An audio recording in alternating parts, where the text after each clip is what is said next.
పటేల్ అయింది ఇక్కడ వస్తున్నాడు. కనిపిస్తే ఏం అడుగుతాడో ఏమో. ఏం మళ్ళా ఎక్కడ పోతున్నావు? ఎక్కడ లేదు పటేలా, ఇట్లా టౌన్కి వేస్తా. అవునా, ఈ సంవత్సరం నా బిడ్డ పెళ్లి చేస్తావా లేదా అట్లనే ఇట్లా పెట్టుకుంటావా? లేదు పటేలా, ఈ సంవత్సరం ఎట్లైనా చేయాలి. ఏమంటే చదువుకుంటున్నది, పెళ్లి చేసుకో అంటే నేను వల్ల అంటున్నది. ఇక ఇష్టం ఉన్నప్పుడు చేసుకో అని చెప్పిన. ఈ సంవత్సరం ఎట్లా ఒప్పించి చెప్పియాలి. అట్లానా? చూడు, మళ్ళా పిల్లలు అదోటి ఇదోటి పంచాయతీ పెడతారు. జల్దీ చేసి అక్కడ పంపితే ఒక టెన్షన్ పోతుంది నీకు. మళ్ళీ లేనిపోని పంచాయతీ పెట్టిండ్రు అనుకో, నెత్తి చేతులు అట్టుకొని కూకున్నాల తర్వాత. అవును పటేలా, నాకు ఉదయం కూడా దానికోసమే తొందరగా చేస్తా. అక్కడ టెన్షన్ అవుతుంది నాకు.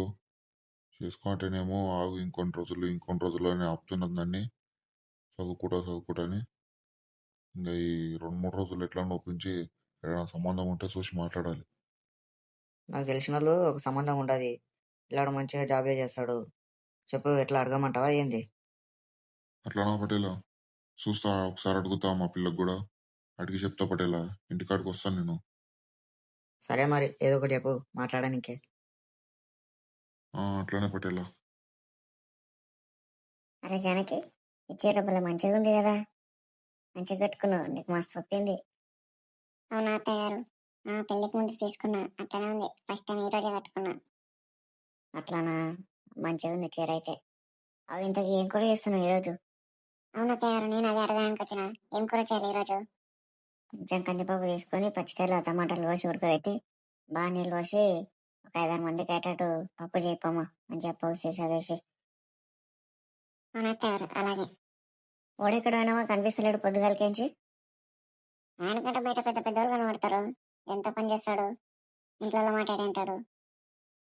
అవునా, సరే సరేలేమ్మా, నువ్వు కూర అవుతుంది, టైం అవుతుంది. మళ్ళీ ముసలాడు వస్తే ఏం చేసలేడా అంటాడు, మొత్తుకుంటాడు. సరే సరే అత్తయ్య. కొడుకుని ఒక్క మాట ఇట్లా అనటాలకు ఇంకా సరే సరే పా అంటుంది. ఇతరులనైతే 16 మాటలు మాట్లాడతారు. ఈ పిల్లందుని అట్లా తీసుకోడేసినట్టు మాట్లాడుతున్నది. ఇదేం కథ, ఏం అర్థమైతలేదు. ఇట్లా రాను ఇట్లనే మాట్లాడితే కథ పెద్ద పంచాయతీ ఉంది కదా. వాడేమన్నా అన్నాడా, ఏమన్నా చేసిండా ఏంది?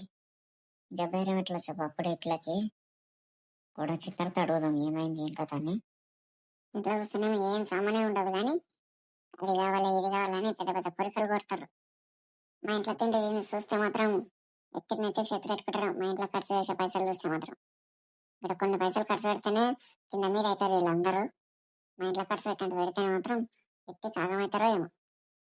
మరి అదేంది, టైం ఎంత అవుతుంది ఇంకా ఉంటేనే స్టార్ట్ చేసలేదు? ఏమనుకుంటున్నది ఆ జానకి? నేను కూర అన్నం ఏం వండలేరు ఇంకా? ఏం ఉండలే ఇంకా, ఒక్కొక్కరికి ఒక్కొక్కటి కావాలి కదా ఈడ.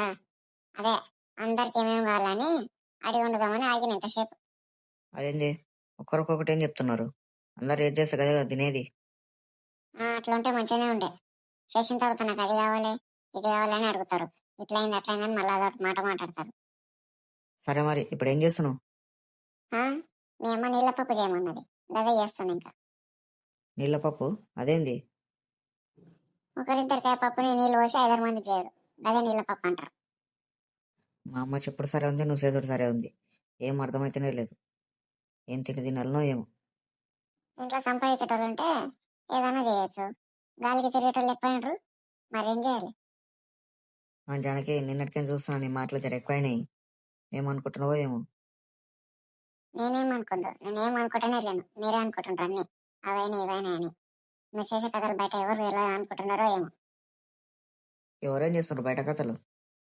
ఏమేమైతుంది ఏమేమి మాట్లాడుకున్నారో అన్నీ తెలుసుకో, నాతో ఎందుకు. ఆడ మీ అమ్మని చూడు, ఏం కూరగాయలను అడుగు. ఏమైంది, ఏం మాట్లాడుకున్నారు? నువ్వు ఇంతకేం మాట్లాడుతున్నావు, నీకన్నా అర్థమవుతుందా?